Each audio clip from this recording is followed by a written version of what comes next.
তো গোটা পৃথিবী থেকে মুসলমানেরা অবৈধ পথে এখানে জমা হবে, সব মুসলমান, আফ্রিকার মুসলমান, ইয়েমেনের মুসলমান, সিরিয়ার মুসলমান, বাংলাদেশ, পাকিস্তান, আফগানিস্তানের মুসলমান আর আফ্রিকার মুসলমান সব এখানে জমা হবে।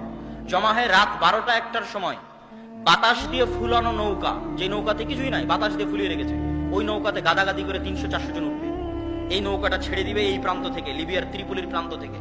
হয় ডুবে মারা যাবে, আর না হয় ইউরোপের কোন দেশ তাদেরকে শরণার্থী হিসেবে থাকার জায়গা ভিক্ষা দিবে।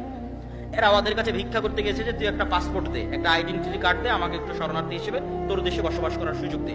এই নৌকায় বসবাস করা, এই থাকা সবগুলো হচ্ছে মুসলমান। এটা হচ্ছে গোটা মুসলিম বিশ্বের মুসলমানদের অবস্থা। একটা ছবিতে যদি আপনি গোটা মুসলিম বিশ্বের মুসলমানদের অবস্থা দেখতে চান, এরা হলো তারা। এরা ওই দেশে গিয়ে কি করবে? আপনি খোঁজ নেন, ইউরোপ এবং আমেরিকায় আমাদের যে মুসলিম ভাইয়েরা আছে বিভিন্ন দেশ থেকে গেছে, তারা কয়জন বিশ্ববিদ্যালয়ের টিচার, কয়জন মেডিকেলের প্রফেসর, খোঁজ নেন। আর কয়জন ফুড পান্ডার হোম ডেলিভারি করে, কয়জন ট্যাক্সি ড্রাইভার হিসেবে কাজ করে।